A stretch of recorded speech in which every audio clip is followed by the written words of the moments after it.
రామ్మా. ఇక్కడేనా ఉండాల్సింది? ఎలాగో సర్దుకోమ్మా. ఓకే. మావయ్య గారికి ఇంత జబ్బు చేస్తే కనీసం కబురైన పంపారు కాదే అత్తయ్య. ఆయనే రాయొద్దన్నారమ్మా. మీ పనులు ఎందుకు చెడగొట్టడం అని. ఆ వెళ్ళి కాళ్ళు కడుక్కో. ఏదో ప్రమాదం ముంచుకొచ్చేస్తుందంటే మామయ్య గారికి కూడా చెప్పకుండా టెండర్ కట్టాల్సిన డబ్బు తీసుకొచ్చాను.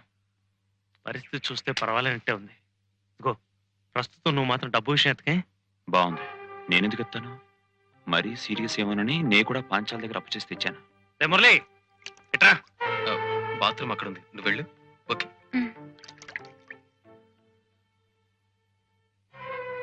వీలైనప్పుడు ఎప్పుడో కొంత అమౌంట్ పంపిద్దాం కానీ ఇప్పుడు మాత్రం డబ్బు విషయం నువ్వు మాట్లాడుకో. నేనెందుకు మాట్లాడతానరా? ఈ మాత్రం డబ్బు తెచ్చినందుకే దివ్యకి నాకు చాలా గొడవైంది. ఏదో నలుగురితో పాటు నారాయణ మేము వచ్చాం అంతే.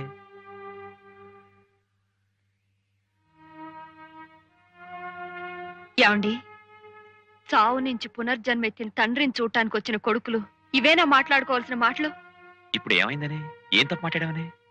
ఎంతసేపు డబ్బు గురించే మీ మాటలు ఆలోచనలు తప్పించి ఆయన్ని తీసుకొచ్చి దగ్గరుంచుకోవాలనో మంచి వైద్యం ఇప్పించాలనో ఒక్కళ్ళైనా ఆలోచించారా? ఆయనే మొండితనంతో ఇక్కడ కూర్చున్నాడు కానీ మా దగ్గర తలో రెండల్లో ఉండొచ్చని మేము ఎప్పుడో చెప్పాం కదా. ఆయన వస్తే కాదన్నావా? మిమ్మల్ని ఆయన కష్టపడి పెంచింది ఇలా పంచుకుంటారని కాదు. నువ్వే నాకు నీతులు చెప్పక్కర్లేదు. మనం తెచ్చిన డబ్బు సంగతి కూడా నువ్వే వాళ్ళ దగ్గర ఎత్తక్కర్లేదు. అంటే ఆ డబ్బు తీసుకెళ్లిపోవటానికే నిర్ణయించుకున్నారా? ఇప్పుడు డబ్బు తీసుకెళ్లి ఆయన గారి చేతుల్లో పెడితే ఓపిగ్గా ఉన్నాడు కాబట్టి పని ప్రారంభించి ఇంకతే అంటే ఎక్కడి నుంచి తెచ్చేది, ఎలా చచ్చేది? అంటే ఆయన కన్ను మూసేలా ఉంటే కళ్ళ ముందు ఈ డబ్బు ఇలా కదిలించిపోవాలని తెచ్చారా? ఇక్కడికి రాగానే నీకు మాటలు పెరిగిపోతున్నాయే. నోరు మూసుకుని పడుండు. ఇంతకాలం నోరు మూసుకునే పడున్నాను. మీరు తాగి తందనాలాడినా నేను నోరెత్తలేదు. మీరెవరితో తిరుగుతున్నా నేను అడ్డుపడ్డానా? లేదే. కానీ ఏ మహానుభావుడు వల్ల మనం ఇంత వాళ్ళం అయ్యామో, ఏ దేవుడు వల్ల మనం దంపతులు అయ్యామో ఆయన అవమానిస్తే నేను సహించలేను. సహించక ఏం చేస్తావే? ఏం చేస్తావు? పెళ్ళాన్ని హింసించేవాడినైనా క్షమించగలను గాని తల్లి తండ్రిని దూషించేవాడిని నేను భరించలేను. ఏమిటి బాబు ఇది? ఇలాంటి సమయంలో చేసుకుంటావా? నా ఇష్టం వచ్చినట్టు కొడతాను. నువ్వెవరు అడగడానికి? నారాయణ, ఆ పిల్లకు తల్లి తండ్రి దైవం అన్నీనరా. రంగయ్య, వాళ్ళ ముగ్గురిని బయటికంటే. ఏమండి ఆవేశపడకండి. పాపం వాళ్ళు ఎంతో దూరం నుంచి మనల్ని చూడాలని వచ్చారు. మనల్ని చూడడానికి వచ్చిన వాళ్ళైతే పెద్దల ఏడల బాధ్యత గుర్తు చేసిన ఆ పిల్ల మీద చేసుకుంటాడా? మా బాధ్యతలు మేము ఏం నిర్వర్తించలేదని ఇప్పుడు ఆవిడ కొత్తగా చెప్పాల్సి వచ్చింది. మీకు జబ్బు చేసిందంటే మేము బాధపడ్డాం కూడా.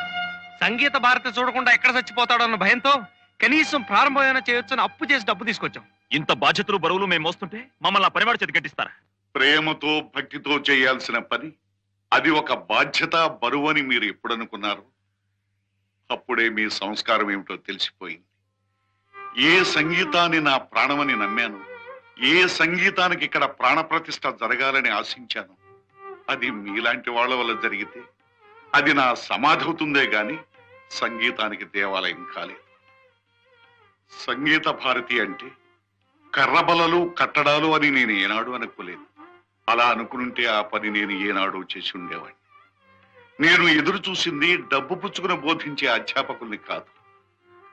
మీరు ఆ నాదబ్రహ్మల పవిత్ర ఆశయాన్ని మనసా వాచా నమ్మి దైవదత్తమైన ఆ కళను పూజించే కళారాధకులవుతారనుకున్నాను. అదే నా పొరపాటు.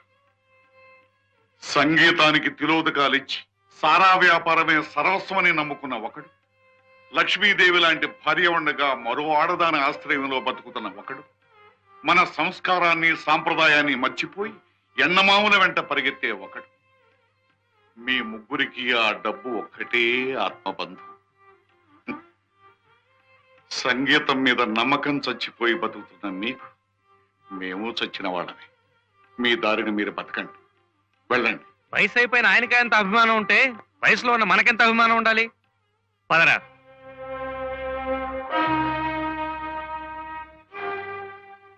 ఏమ్మా, నీ నిర్ణయం కూడా అదేనా? అంతకంటే మరో నిర్ణయం ఏముంది?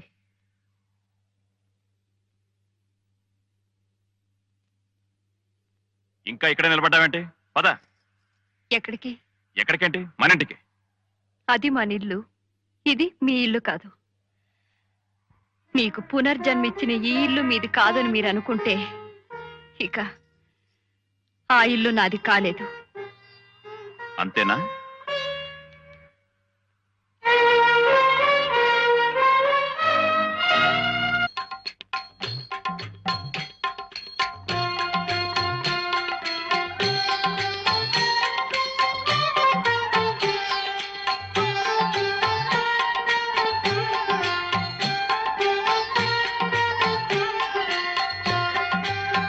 ఇది పట్టుకో.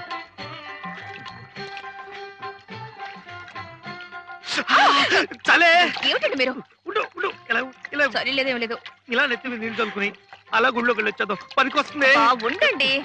ఉండు. చూడండి, భోజనానికి వెళ్ళి 2 మెతుకులు నోట్లో వేసుకొని చేతులు కడుక్కోవడం కాదు. కడుపు నిండాలన్నా కడుపు పండాలన్నా కాస్త నిష్టగా ఉండాలండి. అవును బాబు, చెంబుతో పోసుకోండి. చంపుతా. అనుమానులు చంపిలావు. మీరు ఉండండి. ఉండు. కూర్చోండి ముందు. వద్దు, వద్దు. కూర్చోండి. ఇలా, ఇలా, వద్దు. అమ్మో. అమ్మో. మీరు ముందు పోసుకోండి. ఏమిటండి?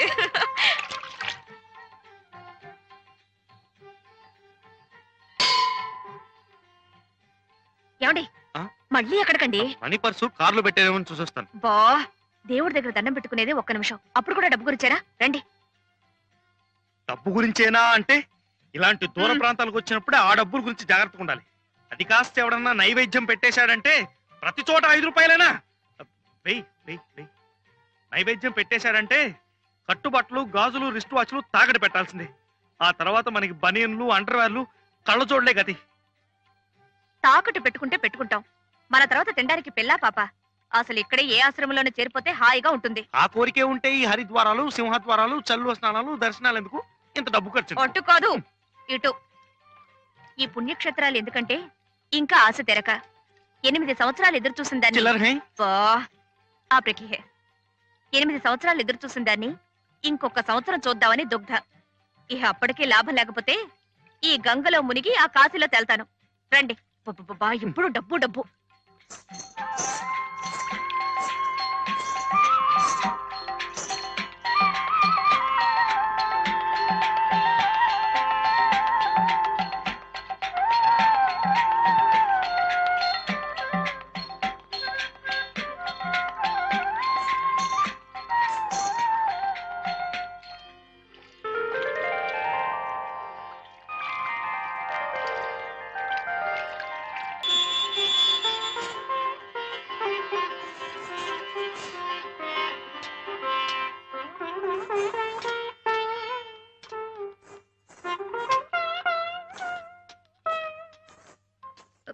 ఎక్కడికండి? అర్థండి మీకు.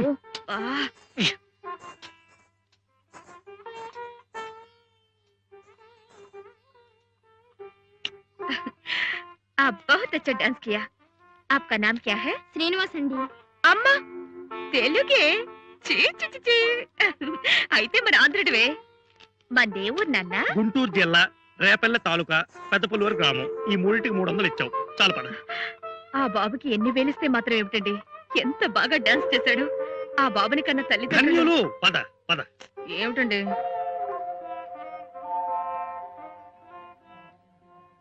బాబు శ్రీనివాసరావు, మేము తెలుగు వాళ్ళమేలే. ఉత్తర హిందూ దేశ యాత్రలు చేసుకుంటూ ఇలా వచ్చాం. నువ్వేమిటి ఇక్కడ యాత్రకు వచ్చారా? లేదండి, మేము ఇక్కడే ఉంటాం. ఏమిటి, ఇక్కడే పుట్టి ఇక్కడే పెరిగి ఇక్కడే ఉంటున్నారా? అవునండి. ఏ ఆధా కేజీ బనావు భాయ్. అరే రే రే, నీకున్న విద్వత్తంతా ఇక్కడ ఇలా గంగపాలు చేసేస్తున్నావా? అక్కడ కృష్ణ, గోదావరి, పెన్న, కావేరీ నదులుండగా ఛ ఛ ఛ ఛ. అయినా ఇప్పటికీ మించిపోయిందేం లేదులే. ఇద్దరు డబ్బులున్నాయా? ఉన్నాయండి. ఏ మ్యాంగో 1 కేజీ బాంధో. నీకు మ్యూజిక్ డైరెక్టర్ కేవీఎం తెలుసా? మామ మహాదేవన్ మూగ మనసులో శంకరాభరణం మ్యూజిక్ కట్టాడు. తెలియదండి, మాకు ఆ సినిమాలు రావు కదా. అయ్యో, అదే కదా నా బాధ. ఏం పర్వాలేదు, నేను మావ చాలా సన్నిహితం. ఆయన ఏం హను అంటే నేను ఏం మావ అంటాం. ఫోన్లో హలో హలో అనుకోవటం, నేను స్వరాలు చెప్పటం, ఆయన రాగాలు కట్టడం. ఆయన నేను నీ పాట ఆయనకు వినిపిస్తాను. బాలు బిజీ అయిపోయాడుగా. ఆయన ఎవరండి? అదే కదా నా బాధ. నువ్వు ఇక్కడ గంగ పక్క నుండి పోయావు, నీకు ఈ విషయాలేం తెలియటం లేదు. బాలు అంటే ఎస్పి బాలసుబ్రహ్మణ్యం, మన ఆంధ్రుడే. ఇప్పుడు ఇండియాలో మకుటం లేని చక్రవర్తి ప్లేబ్యాక్ లో. మే ఇద్దరం ఫ్రెండ్స్లే. వాడు నన్ను ఏమిరా హను అంటే నేను ఏమిరా బాలు అంటాం. ఫోన్లో హలో హలో అనుకోవటం, కొట్టుకోవటం, తిట్టుకోవటం, కసురుకోవటం. వాడి ఈ మధ్య బిజీ అయిపోయి తెలుగులో పాడలేకపోతున్నాడు. అంచేత నీ చేత పాడిద్దామని. ఇంకా నువ్వు ఇక్కడే గనక ఉన్నావేంటి? మా అమ్మగారు. తెలుసు. ఏం హనుమాన్లు, బాబుకి ఏదో చెప్తున్నట్టున్నావు. ఏం లేదమ్మా. బాబా అమ్మా, నువ్వు ఇంటికెళ్ళు, తాతయ్య నానమ్మ కంగారు పడుతున్నారు. అలాగేనమ్మా. మీ ఊరగాయలు? వద్దు బాబు. అమ్మా, అయితే అప్పటి నుంచి ఇన్ని సంవత్సరాలు ఇక్కడే ఉంటున్నారా అమ్మా? అవును, అక్కర్లేదనుకున్న వాళ్ళకి దగ్గరగా ఉండే కన్నా తెలియని వాళ్ళ మధ్య కలో గంజో తింటూ బతకడం గౌరవం అనుకున్నాం. మావయ్య అత్తయ్యతో ఇక్కడికి వచ్చేసాం. ఆ గంగా భవాని పుణ్యమా అని బాబుకు సంగీతం నేర్చుకునే చక్కటి అవకాశం దొరికింది. నానమ్మ, ఇంతవరకు ఎంత డబ్బు పోగైంది? ఏమిట్రా రోజు అదే ప్రశ్న? ఏ మేమేమైనా తినేస్తున్నామనా? అది కాదు నానమ్మ, డబ్బు సరిపోతే మనం మనూరెళ్ళి సంగీత భారతి మొదలెట్టొచ్చు కదా అని. ఓహో అదా. That is your grandfather's department. ఆయన అడుగు. ఎందుకు? బుగ్గ మీద ఇలా తప్పని కొట్టి నవ్వటానికా? అసలు తాతయ్యకి నమ్మకమే లేదు నేను కష్టపడి డబ్బు సంపాదించి సంగీత భారతి కడతానని. సీను రా.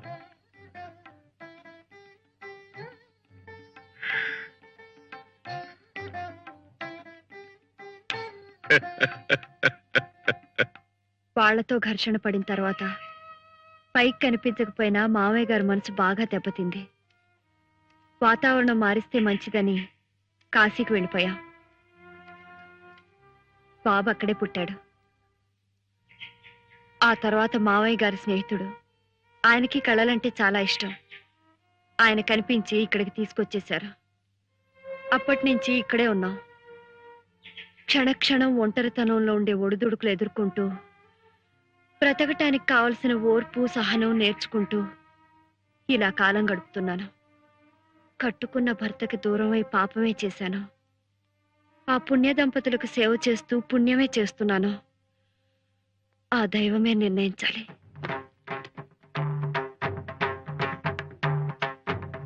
అందరూ ఎలా ఉన్నారు? గిరిజా శంకరం కులాసాగా ఉన్నారా? యాత్రలకు వచ్చినట్టున్నారే, ఒంటరిగా వచ్చారే? వాళ్ళ కులాసా ఏం చెప్పమంటారమ్మా? గంపెడంత డబ్బు ఉందంతే. ఇన్నేళ్లైనా సంతానం కలగలేదని ఆమె బాధ, లక్షకి ఇంకో లక్ష లాభం రాలేదని ఈయన గారి తపన. ఆవిడ గారు పట్టుబెడితే ఇదిగో ఇలా యాత్రలకు వచ్చాం. వాళ్ళతో చెప్పమంటారమ్మా మీరంతా ఇక్కడే ఉన్నారని? వద్దు, ఆ రోజు త్వరలోనే వస్తుంది. అప్పుడు ఎవరు చెప్పకుండా వాళ్ళంతటి వాళ్లే పశ్చాత్తాపంతో వస్తారు. ఎప్పుడూ కాదమ్మా, ఆ రోజు త్వరలోనే రావాలి. నారాయణమూర్తి గారి పరిస్థితి కూడా ఏమంత బాగోలేదమ్మా. ఆయన బంగారు బాతుగా ఉన్నంత కాలం ఆ పాంచాలమ్మ గారు బాగానే చూసుకునేది. కానీ ఆయనకి ఈ మధ్య ఈ అలవాటు బాగా ఎక్కువైపోయిందమ్మా. కచేరీలు, ఆదాయం తగ్గిపోయిందేమో. దాంతో పాటు ఆమె ప్రవర్తన కూడా పూర్తిగా మారిపోయింది. ఆయన ఆరోగ్యం దెబ్బతినక ముందే మీరొచ్చి అన్ని చక్కదిద్దాలి. వారందరినీ మీరే దారి తీసుకురావాలమ్మా. వస్తాను, తప్పకుండా వస్తాను.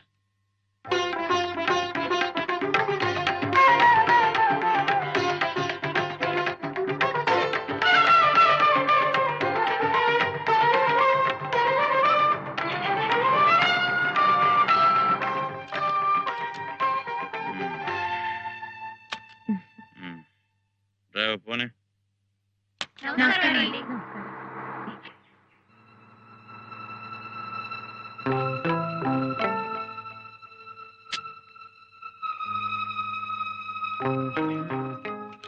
ఇప్పుడేగా పుచ్చుకునొచ్చావు మళ్ళీ?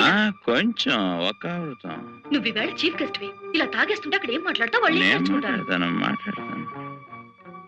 నమస్కారం.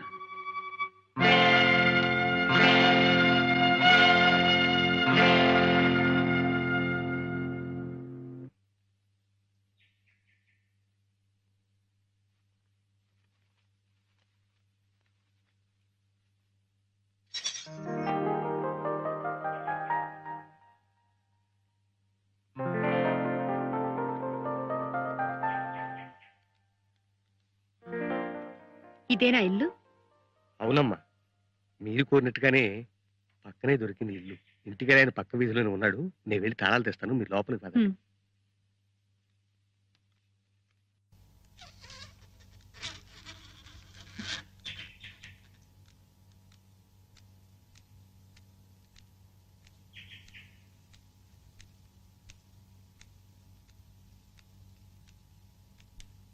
ఏమిటిది?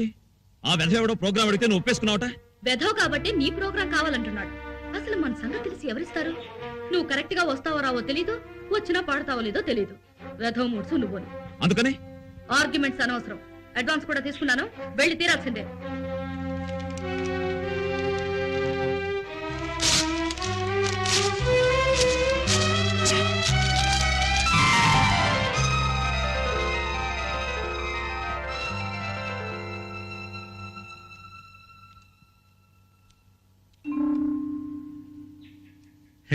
ఇంట్లో ఎవరు ఉండలేదు కదమ్మా, చెత్తా చెదారం అలాగే ఉంటుంది, బాగు చేసుకోవచ్చు. ఇంటి వాళ్ళతో మాట్లాడొచ్చాను, మీరు కూడా ఒకసారి ఇల్లు చూసి ఊ ఏం అంటే. చూడక్కర్లేదు, బాగానే ఉంది. నువ్వు వెళ్ళి బాబుని సామాన్లు తీసుకురా. అలాగేనమ్మా. అందుకే అన్నారు జననీ జన్మభూమిశ్చ స్వర్గాదపి గరీయసి అని. మళ్ళీ ఈ గాలి, ఈ నీరు, ఈ వాతావరణం చూస్తుంటే ఇంకో జన్మెత్తినట్టుగా ఉందయ్యా రంగయ్య. మళ్ళీ ఇక్కడికి రావాలన్న కోరిక కలిగింది. అదే 10,000 బాబు. అంతా నీ మనవరాలు సంకల్పం. ప్రస్తుతం మేమంతా నిమిత్త మాత్రం. కర్త కర్మ క్రియ అంతా సీతే. ఏమిటో ఈ ఏడాది ఎండలు చాలా విపరీతంగా ఉన్నాయి కదా. ఇక్కడ ఆపు.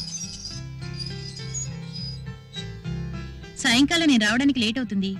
ఓపికంటే మీరు వంట చేయండి, లేకపోతే క్యారేజీ తెప్పించండి. ఓకే?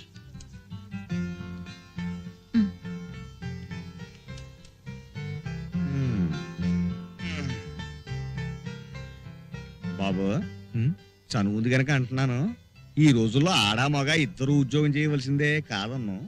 కానీ కేవలం ఆడదాని సంపాదన మీదే మగాడు ఆధారపడితే అవ్వా అవ్వా ఏం గౌరవంగా ఉంటుంది బాబు. నిజమేనయ్యా, కానీ ఏం చేయమంటావు? సరైన ఉద్యోగమా దొరకటలేదు, ఉన్న సంగీతం ఉపయోగపట్టలేదు. మీరు ప్రయత్నం చేస్తేనే కదా. నాకు తెలిసిన విద్వాంసుడికి పక్క వైద్యం అవసరం ఉందిట, రండి కనుక్కుందాం. బానే ఉంది గాని అతను ఎంత పెద్ద విద్వాంసుడో ఏమిటో. మనమా వయలును ముట్టుకుని ఎన్నో ఏళ్లైపోయింది. తీరా ఆయన పక్కన కూర్చున్న తర్వాత కాలు చెయ్యి ఆడకపోతే ఆ విషయం వారికి ముందే మనం చేసుకుంటాం, వారే ధైర్యం చెబుతారు. ఆ తర్వాత కాలు చేతులు వాటంతా అవే ఆడతాయి. అమ్మ త్వరలోనే నా చేత ఇక్కడ ఒక కచేరీ పెట్టించడానికి అన్ని ఏర్పాట్లు చేస్తోంది. అన్ని అనుకున్నట్లు జరగగానే తెలియపరుస్తాను. అంతేనా, ఇంకేమన్నా రాయాలా? నానమ్మ గారికి నా నమస్కారములు చెప్పవలసింది. నానమ్మకు ఇవాళ పోస్ట్ చేసేసి. అలాగే. బాబు ఎక్కడికి? ఉత్తరం పోస్ట్ చేయడానికి. నేనేస్తాను, నూరా. రండి బాబు, కూర్చోండి బాబు. అలాగే. అమ్మా, మురళి బాబుని తీసుకొచ్చానమ్మా. చిన్నబాబు గారి పక్క వాయిద్యం వాయించడానికి ఒప్పుకున్నారు. పక్క వైద్యానికా? అవును బాబు. ఏంటమ్మా నువ్వేమో ఈ 3 కాళ్ళ బండికి చెప్పటం, ఈయనేమో ఓ 4 కాళ్ళ జంతువుని తీసుకురావటం. అసలు ఆయన్ని చూస్తే సంగీతం తెలిసిన వాళ్ళ ఉన్నాడా? షూ, పెద్దవాళ్ళని పట్టుకుని ఏమిటా మాటలు? తప్పు కదూ. మనిషిని చూసి చెప్పగలవా ఎవరిలో ఎంత విద్వత్తుందో? అయితే నిన్ను చూసి వాళ్ళేమనుకోవాలి? రామదాసు, మన గురించి మురళికి ఏం చెప్పలేదుగా? లేదమ్మా. అలా తెలియకుండానే ఉండాలి. అలాగే బాబు, మీరు ఇక్కడే ఉండండి, నేను వెళ్ళి అర్జెంట్ గా ఈ ఉత్తరం పోస్ట్ చేసి వస్తాను. ఇప్పుడు అర్థమైందా ఆయన ఎవరు? మరైతే నాకు బాబాయ్ అవుతాండి, ఆయనతో ఎందుకు చెప్పొద్దంటావు? చెప్పే అవసరం వస్తుంది, అప్పుడు నేనే చెప్తాను. నువ్వు మాత్రం అతనితో చాలా మర్యాదగా ఉండాలి.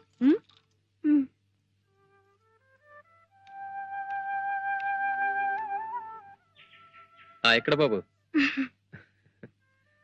కాఫీయా? అవునండి.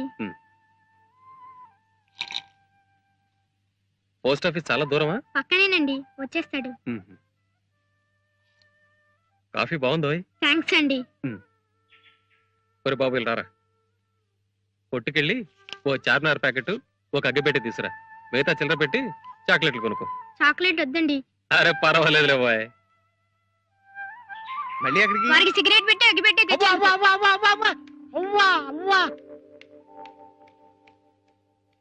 ఒక పండితుడి దగ్గర పక్క వాయిద్యం వాయించే లక్షణమేనా ఇది? అవ్వా అవ్వా, మీరు ఇలా అర్థమైన పనులు చేస్తుంటే మన పని ఎలా జరుగుతుంది? నేనేం చేశానయ్యా? అవ్వా అవ్వా, రేపు మీరు పక్క వాయిద్యం వాయించేది ఈ చిరంజీవికే ఈ విద్వాంసుల చేత పనికురాళ్ళ సిగరెట్లు అగ్గిపెట్లు నా తెప్పించేది. అవ్వా అవ్వా ఇట్రా ఏమయ్యా అందస్సు నీకేం వేళకోళంగా ఉందా?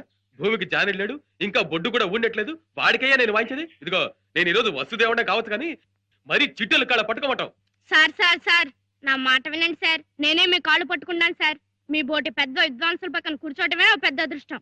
కాదనకండి సార్. ఇంకేమిటండి ఆ పసివాడంత ఇదిగా అడుగుతుంటే? ఏమిటి రావదాసు మరి నువ్వును? కయ్యానికైనా బియ్యానికైనా సమబుద్ధి ఉండాలన్నారు. అందులోనూ ఇది శాస్త్రీయ సంగీతం, 10 మంది మధ్యలో కచేరీ. ఏమన్నా జరిగితే ఒక్క అవకాశం ఇవ్వండి సార్. మీకు నచ్చకపోతే అప్పుడే మానేద్దరు గాని. ఇంకేం మాట్లాడకండి. అది కాదు అవ్వా, రావదాసు. అవ్వా. అడ్వాన్స్ ఇప్పిస్తాను.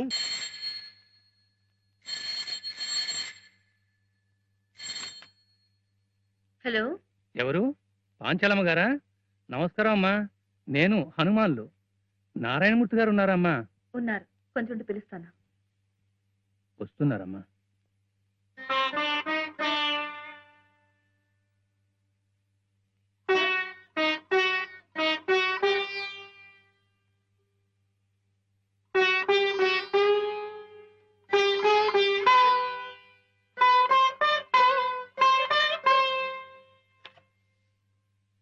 హలో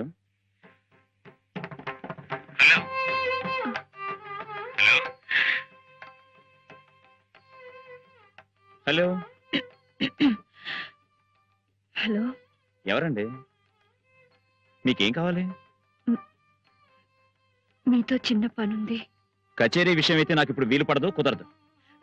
అది కాదండి, చిరంజీవి శ్రీనివాస్ మా అబ్బాయి మొదటిసారిగా కచేరీ ఇస్తున్నాడు. మేము ఈ ఊరు కొత్త. ఇక్కడ విచారిస్తే మీలాంటి పండితుల సమక్షంలో జరిగితే బాగుంటుందని చెప్పారు.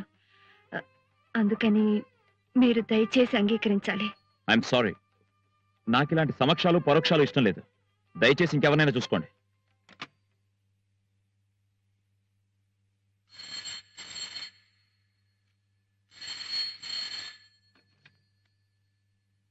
హలో, మిమ్మల్ని విసిగిస్తే క్షమించాలి. ఎక్కడి నుంచో వచ్చి ఆ కుర్రవాడిని అండగా పెట్టుకుని బ్రతుకుతున్న దాన్ని మీరు బాబును ఆశీర్వదించి 10 మందిలో 4 మాటలు చెప్తే వాడికో గుర్తింపు వస్తుంది. ఆ జీవితాలు గడిచిపోతాయి. హలో హలో హలో, చెప్పండి. దయచేసి కాదనకండి. అలాగే, ప్రోగ్రాం ఎక్కడన్నారు? ఎప్పుడు? వస్తాను. తప్పకుండా వస్తారు కదా? వస్తానంటే వస్తాను. హనుమాన్లు, ఏంటమ్మా? రేపు మినిస్టర్ గారు మన ఇంటికి వస్తున్నారు. ఇంకో అరగంట ఆలస్యం అయ్యేలా ఉంది. నువ్వు ఇంటికి నీ డాడీతో. అది కాదమ్మా, మినిస్టర్ గారు ప్రోగ్రాం ఎల్లుండి పెట్టుకుంటే మంచిది. ఎందుకు?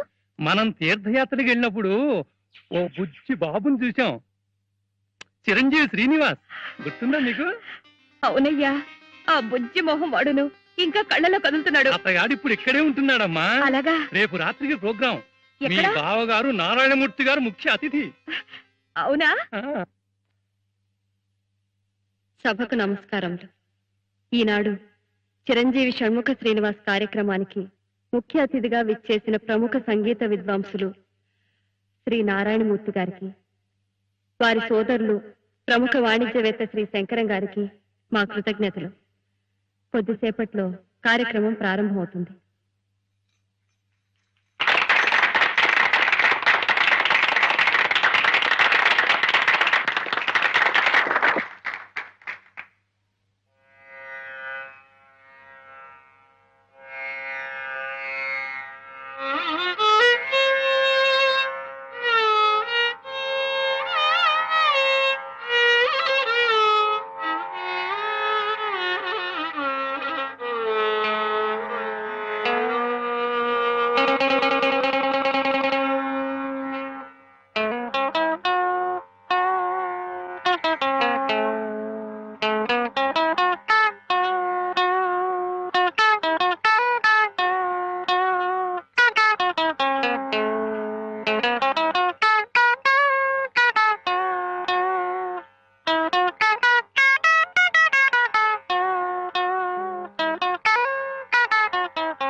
ఏమిటది? కాంతారాన్ని షడ్జమం చేశాను. ఓహో, శుద్ధ సావేరు చేసావా? సరే కానీ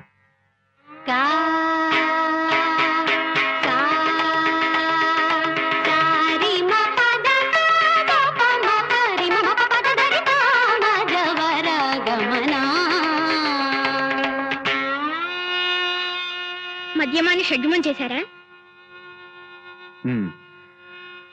శుద్ధ సన్యాసి అన్నమాట.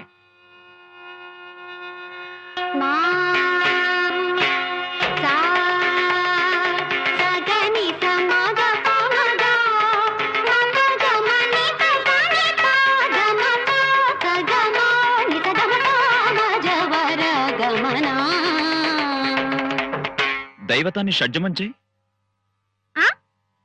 దైవతాన్ని షడ్జమం చేయమంటున్నాడు మా అన్నయ్య. మోహన్ అవుతుంది. ఏం సార్, మోహన్ రాగం వినాలనుందా?